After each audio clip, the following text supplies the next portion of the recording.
Hello and welcome to another TrunSHOP video. In this video I'm going to be showing you how to create a bed headboard like this one with space to store on the sides. Okay, so the first thing that we're going to do, as always, we're going to come here on File and start a new project. Then we have our empty room.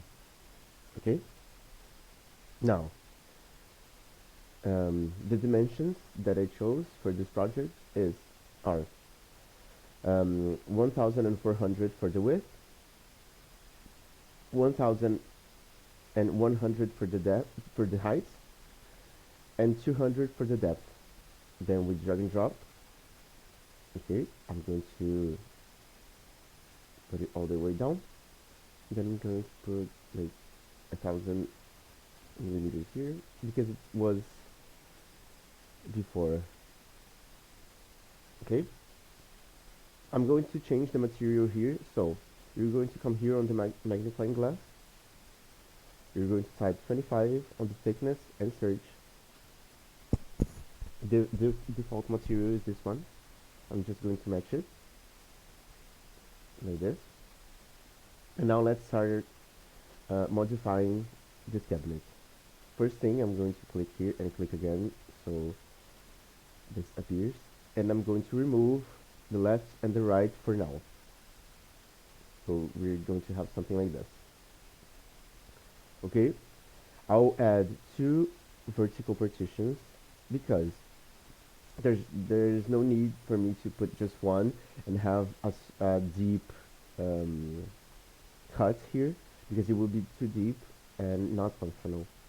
So this middle part will have 700 millimeters, and this will not be accessible, just those 2 parts.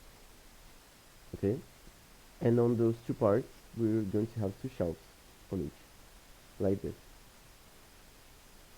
Okay, because now we're going to close this part, so again, and the front panel we're going to add just like this.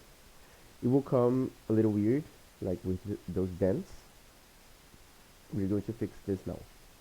So click here, and on this dimension we're going to put an overhang front of 25 because it's the thickness of the material.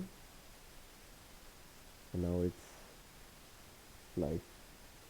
And the same as here, we're going to click here, and on this dimension we're going to put an overhang bottom of 25, the thickness of the material. And just like that, we have our design. If you have any questions about this design, please let me know and I'll try to answer as soon as possible. And I'll see you in the next video. Thank you.